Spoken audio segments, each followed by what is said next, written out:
Hello everyone, मैं राजीव स्वागत करता हूं आप सभी का मेरे नए यूट्यूब चैनल पे डॉक्टर्स एकेडमी। तो गाइस, आज हम स्टार्ट करने वाले हैं अपना first video lecture 11th NCERT biology का first chapter the living world से, है ना। तो गाइस, चैप्टर स्टार्ट करने से पहले मैं चाहता हूं कि आप सभी अपनी एनसीईआरटी निकाल के चैप्टर फर्स्ट खोल के बैठ जाओ। और हाँ, प्लीज़ अपने हाथ में पेन या हाईलाइटर ज़रूर रख लो। जो मैं मार्क करूँगा, हाईलाइट करूँगा, वो उसको आप हाईलाइट कर लेना या पेंसिल से मार्क कर लेना, है ना। मैं जो इम्पोर्टेंट क्वेश्चंस होने वाले हैं, इससे जो बनने वाले हैं, वो मैं मार्क कर दूँगा, ठीक है। तो चलिए स्टार्ट करते हैं अपना लेक्चर। तो गाइस, इसमें स्टार्ट करना अपना एक क्वेश्चन से चाहता हूँ। फर्स्ट सबसे पहला question guys, identify the scientist.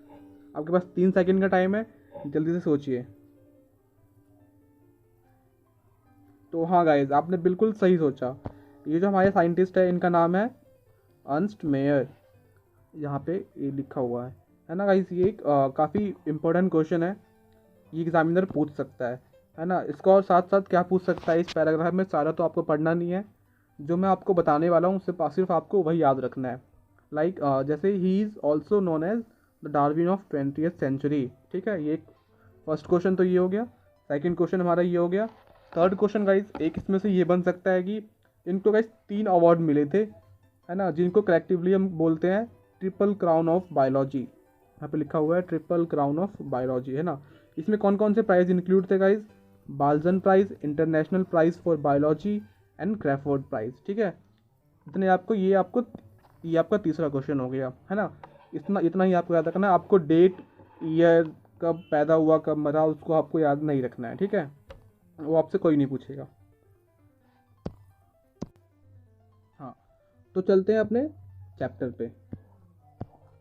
Chapter का नाम है द लिविंग वर्ल्ड, है ना। तो फर्स्ट पैराग्राफ में तो कुछ खास है नहीं, बस जस्ट इंट्रोडक्शन है, वो आप खुद पढ़ सकते हो। हम स्टार्ट करने वाले हैं 1.1 से, व्हाट इज़ लिविंग, है ना। तो गाइस, जब भी हम लिविंग वर्ड सुनते हैं तो हमें क्या समझ में आता है? लाइक जब भी हम नॉर्मल बंदा को, आप किसी भी नॉर्मल इंसान को आप पूछोगे लिविंग से आप क्या मतलब है, वो यही कहेगा कि वो सुन सकता है, वो देख सकता है, वो बोल सकता है ना। वो कुछ चीज़ वो फील कर सकता है ना, यही सब चीज़ बताएगा। तो ये सारे जो फीचर्स हैं, क्या एक डिफाइनिंग फीचर है? मतलब ज़रूरी है कि अगर वो सब ये सब चीज़ करता होगा तो ही लिविंग है ना। अगर वो सब ये सब चीज़ नहीं करता होगा तो वो नॉन लिविंग है। लाइक अगर मैं आपको एग्जांपल दूं, जैसे एक कोई डम्ब है, इंसान है ना, डम्ब एंड डीफ, गूंगा और बहरा आदमी है ना। वो बोल सकता है ना वो सुन सकता है, तो क्या वो नॉन लिविंग हो गया?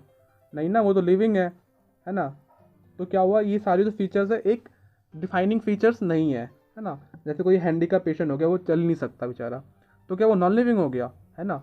जस्ट बिकॉज वो चल नहीं सकता आप उसको नॉन लिविंग तो नहीं कह सकते, है ना। क्योंकि वो बाकी चीज़ें तो कर सकता है, फील कर सकता है ना, बोल सकता है, सुन सकता है, देख सकता है। इसलिए ये सारे एक डिफाइनिंग फीचर्स लिविंग ऑर्गेनिज्म के नहीं है। हाँ, ये कैरेक्टरिस्टिक है, सुनना, देखना, बोलना, बट एक डिफाइनिंग फीचर नहीं है। तो आगे हम इस पैराग्राफ में पूरे में यही लिखा हुआ है। तो आज आप तो आइए पढ़ते हैं। सबसे पहले गाइस डेफिनेशन लिखी हुई है ग्रोथ की। पहले लिखा हुआ है ऑल लिविंग ऑर्गेनिजम्स ग्रो, इसको पता है, कैरेक्टरिस्टिक फीचर है लिविंग ऑर्गेनिजम्स का।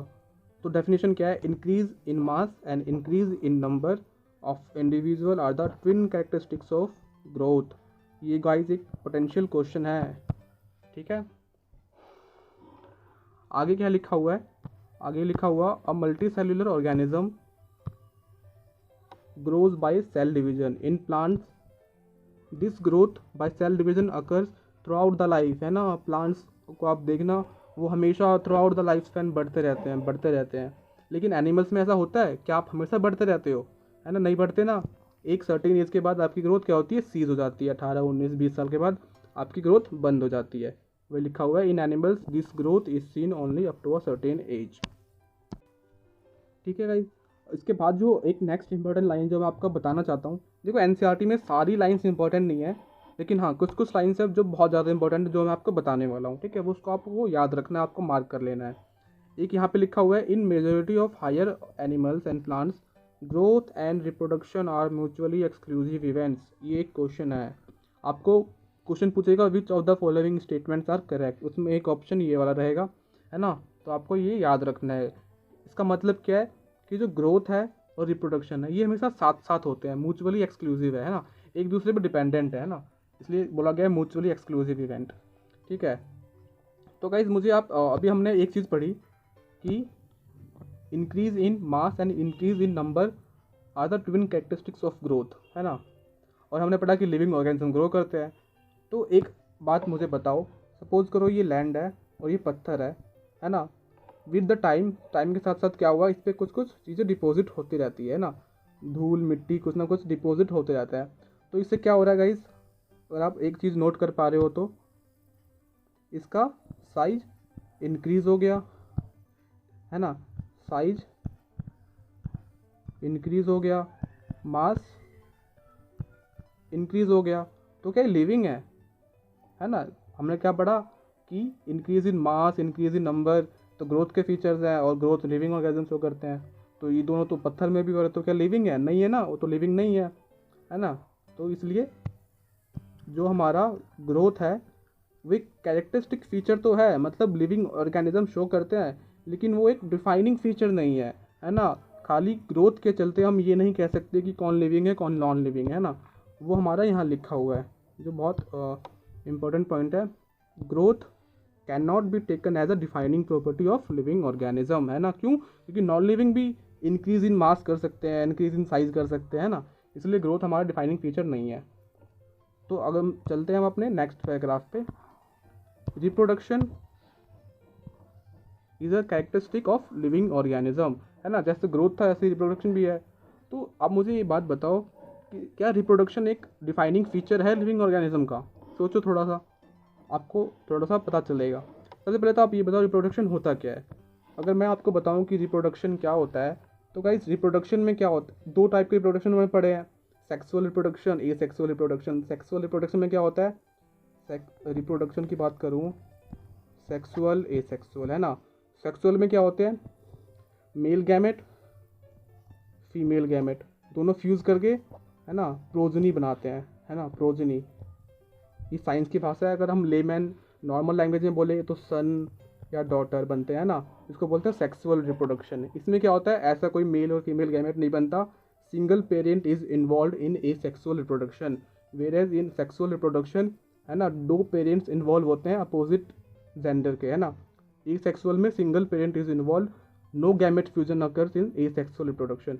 लेकिन वो भी रिप्रोडक्शन है क्योंकि ये भी नई प्रोजनी प्रोड्यूस करता है। ठीक है, तो ये हमारा रिप्रोडक्शन है ओवरऑल। ठीक है, ये हम आगे पढ़ने वाले हैं, तो इसको मैं 1 मिनट इरेज कर दूं। तो गाइज हाँ, मैं था कि रिप्रोडक्शन एक डिफाइनिंग फीचर है ग्रोथ का, तो लिविंग ऑर्गेनिज्म का। तो गाइज इसका आंसर है नहीं, रिप्रोडक्शन भी डिफाइनिंग फीचर नहीं है। क्यों नहीं है, ये समझते हैं।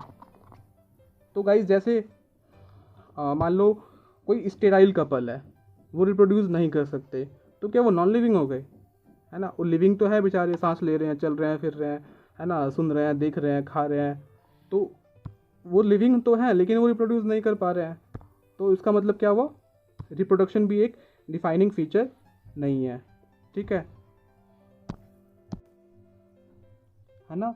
देखो जैसे कि यहाँ पे लिखा हुआ है, अगर मैं आपको दिखाऊं, there are many organisms which do not reproduce like mules, sterile worker bees, infertile human couples, है ना।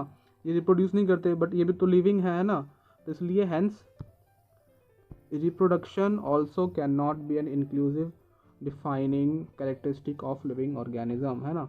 इसको आप स्टार मार्क कर लीजिए, इम्पोर्टेंट क्वेश्चन है। ठीक है, और गाइस इसके बीच में कुछ कुछ लिखा हुआ है, वो आपको आगे के चैप्टर्स में आते आते पता चलते जाएगा। इसमें कुछ ऐसे टेंशन लेने वाली बात नहीं है, अभी पढ़ के अपना कोई फ़ायदा नहीं, इसको आगे हम पढ़ेंगे। अगर मैं आपको हाँ, तो गाइस आते हैं अपने नेक्स्ट पैराग्राफ पे। लिखा हुआ है another characteristic of life is metabolism, है ना। मेटाबॉलिज्म गाइस होता क्या है, गाइस मेटाबॉलिज्म हमारी बॉडी को, हम ह्यूमन बींग्स में हम खाना खाते हैं, हमारा खाना डाइजेस्ट होता है ना। डाइजेस्ट कैसे होता है, बहुत सारे केमिकल रिएक्शंस होते हैं हमारी बॉडी में, है ना। तो उससे क्या होता है, फूड डाइजेस्ट होता है। हम ऑक्सीजन ब्रीथ करते हैं, ऑक्सीजन हमारे ब्लड में डिजॉल्व होता है, वो भी एक रिएक्शंस के थ्रू ही होता है, केमिकल रिएक्शन के थ्रू होता है। तो गाइस मेटाबॉलिज्म का अगर मैं डिफाइन करूँ ना, तो जितने भी केमिकल रिएक्शंस हो रहे हैं, है ना, उन सब का सम टोटल क्या होता है, मेटाबॉलिज्म होता है। ठीक है गाइस, यही इसमें पूरे इसमें लिखा हुआ है। All living organisms are made of chemicals, these chemicals small and big molecules belonging to various classes, size, function etcetera are constantly being made and changed into some other biomolecules. इस सब में इतना कुछ खास पॉइंट है नहीं। जो मैं आपको बताना चाहता हूँ गाइस, हाँ एक चीज़ मैं बताना चाहता हूँ कि ये जो मेटाबॉलिज्म है ना, बीट यूनिसेलुलर और मल्टीसेलुलर सब में होता है ना। मेटाबॉलिज्म दोनों यूनिसेलुलर और मल्टीसेलुलर दोनों में होता है, ये आपको याद रखना है। ठीक है, हाँ और एक लाइन यहाँ पे लिखी हुई है, देखो, the sum total of all the chemical reactions occurring in our body is metabolism. जितने भी केमिकल रिएक्शंस हमारे बॉडी में हो रहे हैं, जैसे मैंने बताया ऑक्सीजन रिजॉल्व हो रहा है ना, CO2 रिलीज हो रहा है, और फूड डाइजेस्ट कैसे हो रहा है, ये सब जितने भी रिएक्शंस हो रहे हैं ना, ऐसे बहुत सारे रिएक्शंस होते हैं, सबको मिला के बोलते हैं हम मेटाबॉलिज्म, है ना। और गाइज ये जो है ना मेटाबॉलिज्म खाली लिविंग ऑर्गेनिज्म में होते हैं, लिविंग बीइंग में होते हैं, नॉन लिविंग में नहीं होता। क्या लिखा हुआ है, नो नॉन लिविंग और no non living object exhibits metabolism. ठीक है, तो इसलिए क्या हुआ गाइज, मेटाबॉलिज्म एक डिफाइनिंग फीचर हुआ। ठीक है, defining feature of life forms. अब देखो, अब जैसे कोई भी या तो कोई भी गूंगा पेशेंट है, बहरा पेशेंट है, सब में मेटाबॉलिज्म तो होता है ना, फूड तो डाइजेस्ट हो रहा है, ऑक्सीजन भी डिजोल्व हो रहा है ना। इसलिए मेटाबॉलिज्म जितने भी लिविंग बींग्स है, लिविंग ऑर्गेनिज्म है, सब में होता है। लिविंग नॉन लिविंग में मेटाबॉलिज्म नहीं होता। ठीक है, याद रखना ये वाला पॉइंट, काफ़ी इंपॉर्टेंट पॉइंट है। ठीक है,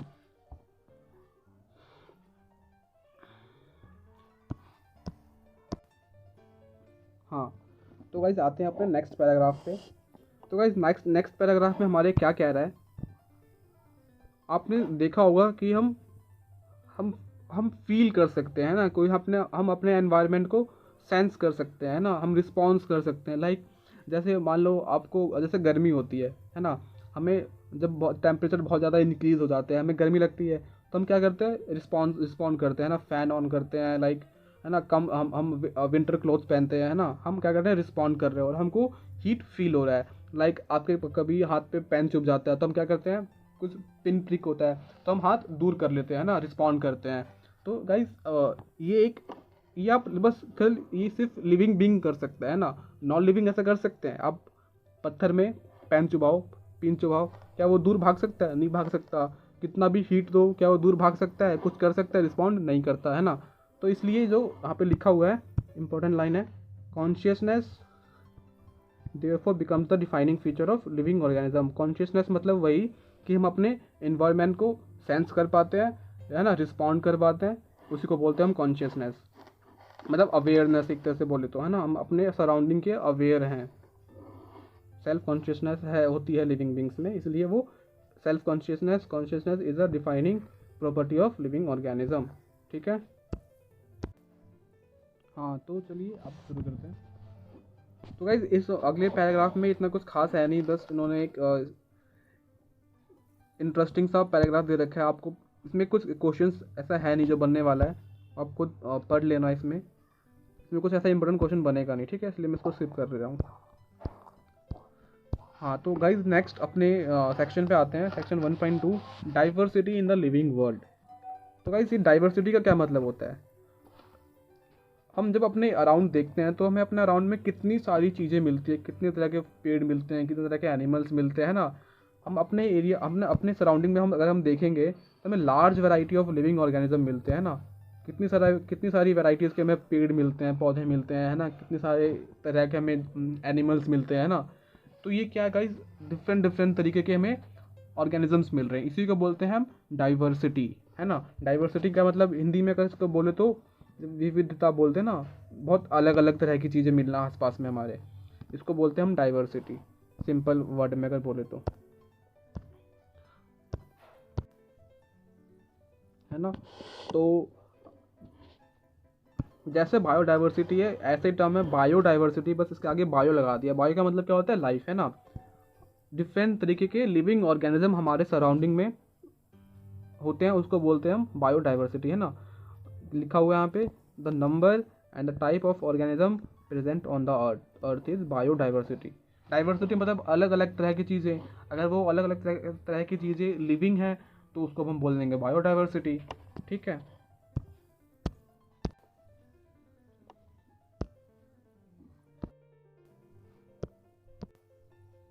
हाँ तो गाइस आते हैं अपने नेक्स्ट सेक्शन पे, सेक्शन 1.2, है ना, डाइवर्सिटी ऑफ लिविंग वर्ल्ड।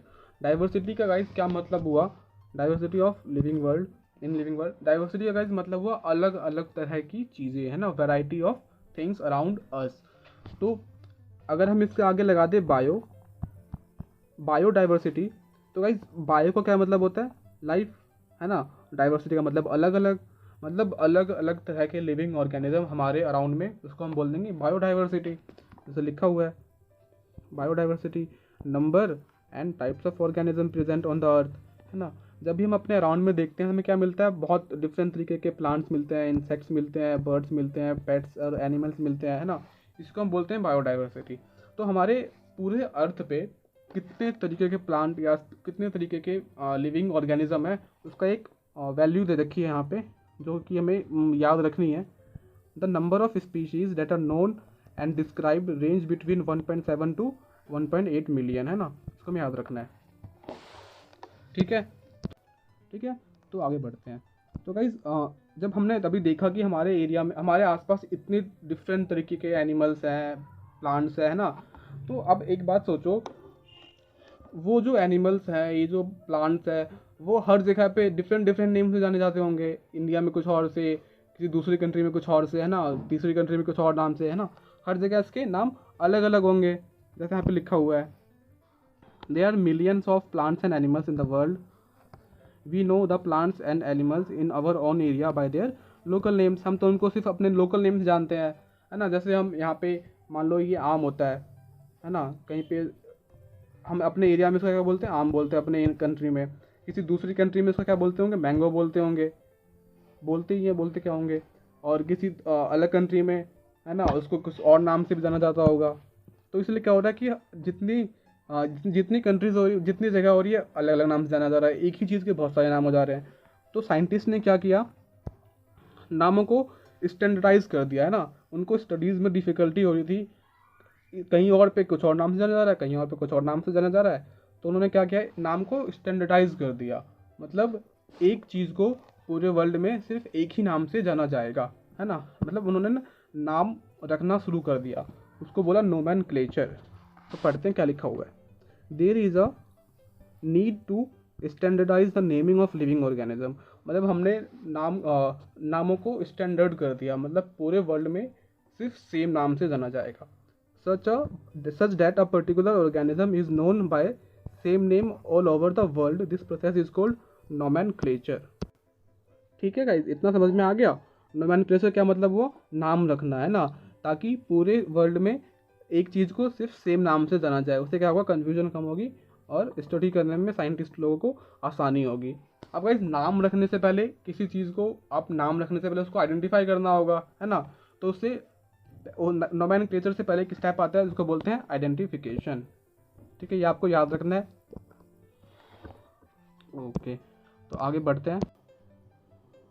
तो गाइस साइंटिस्ट लोगों ने क्या किया कि अपना कन्वीनियंट के हिसाब से दो डिपार्टमेंट बना लिए। एक डिपार्टमेंट जो सिर्फ एनिमल्स का नाम रखेगा, एक डिपार्टमेंट जो सिर्फ प्लांट्स का नाम रखेगा, है ना। अब जो यहाँ पे देखो एक लाइन लिखी हुई है, 4 प्लांट्स जो साइंटिफिक नेम्स रखे गए, जो स्टैंडर्ड नेम्स रखे गए, है ना, वो किसने रखे? International code for botanical nomenclature, ICBN, है ना। ये आपको याद रखना है। ये ऑर्गेनाइजेशन किसके लिए थी? फॉर प्लांट्स के लिए। प्लांट्स के नेम इन्होंने दिए। और एनिमल्स के नेम किसने दिए? ये आपको याद रखना है, international code for zoological nomenclature, animal taxonomist. Taxonomist हम आगे पढ़ेंगे, टैक्सा क्या होता है, टैक्सोनॉमी क्या होती है, आगे पढ़ेंगे। बस आपको इतना याद रखना है कि जो प्लांट्स के नेम किसने दिए? ICBN। एनिमल्स के नेम किसने दिए? ICZN। ये आपके क्वेश्चंस हैं, ठीक है। ओके, हाँ। तो गाइस जो नाम जो रखे गए ना, उनके कुछ कुछ फीचर्स थे, है ना, कुछ प्रिंसिपल्स थे, है ना, कि जो नाम, हर नाम में क्या होंगे? 2 कंपोनेंट्स होंगे। यहाँ से लिखा हुआ है, biologist follow universally accepted principles to provide scientific name to the known organism, है ना। मतलब उन्होंने एक प्रिंसिपल बनाया कि पूरे वर्ल्ड में जितने भी बायोलॉजिस्ट होंगे इसी प्रिंसिपल पे नाम रखेंगे। Like each name has 2 components, सभी नेम के पास, सभी नेम में 2 कंपोनेंट होने चाहिए, है ना। The generic name and the specific epithet, है ना। मतलब एक नाम होगा उसमें 2 नाम होना चाहिए। सपोज करो जैसे किसी का नाम होता है अनिल, सपोज करो जैसे किसी का नाम होता है, जैसे अभी हमने एक साइंटिस्ट का नाम पढ़ा था अर्नस्ट मेयर, है ना, ERNST, सपोज करो ये नाम था, ठीक है। तो क्या हुआ, जो फर्स्ट कंपोनेंट होगा नाम का वो होगा जेनेरिक नेम, जो सेकंड कंपोनेंट होगा नाम का वो होगा स्पीशीज़ का नेम, है ना। तो इस तरीके से 2 कंपोनेंट रखे गए हर नाम में। जो पहला कंपोनेंट था उसको बोला गया जेनेरिक नेम। ये गाइस याद रखना, ये क्वेश्चन हमेशा पूछा जाता है नीट के एग्जाम्स में, तो ये आपको याद रखना है। First component generic name, second component specific name, है ना। तो इसको आप देखोगे तो क्या लिखा, 2 कंपोनेंट थे तो इसलिए इसको बोला गया बाइनोमियल, है ना, nomenclature. This system of providing a name with 2 components is called binomial nomenclature, क्योंकि इसमें 2 कंपोनेंट्स यूज किए गए थे। और ये नेमिंग किसने दी थी, बहुत ज़्यादा इंपॉर्टेंट क्वेश्चन है गाइस, ये हमेशा पूछा जाता है, कैरोलस लीनियस, है ना। ये क्वेश्चन पूछा जाता है, कैरोलस लीनियस का एग्जाम नाम पूछा जाता है। इसने क्या दिया था, बाइनोमियल नोमेनक्लेचर। उसके according each name has 2 component, generic name and specific name, ठीक है। ओके, ठीक है, चलो इसका एक एग्जांपल दिया हुआ है काफ़ी अच्छा। लाइक मैंगो के ऊपर एक एग्जांपल दिया हुआ है, चलो देखते हैं क्या एग्जांपल है। जो साइंटिफिक नेम जो मैंगो का बना, जो साइंटिस्टों ने दिया, वो एक दिया मैग्नीफेरा इंडिका। तो जैसा गाइज मैंने बताया था 2 कंपोनेंट होंगे, Mangifera first component, indica second component. First component क्या हमें इंडिकेट करता था, genera, second component specific epithet, है ना, जीनस स्पीशीज, है ना। तो इसमें क्या लिखा हुआ है देखो, let us see how it is binomial name. In this name Mangifera represents genus while indica is a particular species, ठीक है गाइज, समझ में आ गया। 2 कंपोनेंट थे ना, जीनस और स्पीसीज, वो आपको समझ में आ गया। आपको ये याद रखना है गाइज, यहाँ पे एक देखो, अगर आप देखा जाए तो साइंटिफिक नेम ऑफ मैंगो, ये क्वेश्चन पूछ सकते हैं, मैग्नीफेरा इंडिका, तो आपको ये याद रखना है। हाँ, तो गाइज जैसे मैंने पहले बताया था कि साइंटिस्ट ने क्या बनाया था, एक प्रिंसिपल बनाया था जिससे पूरे वर्ल्ड में सेम तरीके से नाम रखा जाए, है ना। तो वो प्रिंसिपल्स क्या थे, वो रूल्स क्या थे, वो आइए पढ़ते हैं। तो पहला रूल ये है कि जो biological names are generally in Latin, ठीक है, लैटिन भाषा में हमेशा इसका नाम रखना है। एंड रिटर्न इन इटैलिक्स, है ना। इटैलिक्स मतलब जैसे होता है ना, फॉन्ट जो होते हैं उसके टेढ़े लिखे जाते हैं हमेशा, जैसे मैग्नीफेरा इंडिका जैसे लिखा हुआ है ना, हमेशा इसको इटैलिक्स में लिखना है। और जो इसका जो डेरिवेशन है वर्ड्स का, वो लैटिन भाषा से होना चाहिए, ठीक है गाइज। और जो सेकंड रूल है, सेकंड रूल तो हमें वही पता ही है कि जो हर नेम, जितने भी नेम होंगे 2 कंपोनेंट्स होंगे। First component represents the genus while the second component denotes the species, है ना। आते हैं अपने थर्ड पॉइंट पे। तो गाइस थर्ड पॉइंट क्या कहता है हमारा, कि both the words in the biological name when handwritten are separately underline, आपको याद रखना है, ठीक है। मतलब अगर जब हम उसको जैसे हम लिखते हैं तो हम लैटिन में, इटैलिक्स में तो हम लिख नहीं सकते, है ना। तो इसलिए हमें क्या करना होता है, लिख के, जैसे मैं मान लो लिखा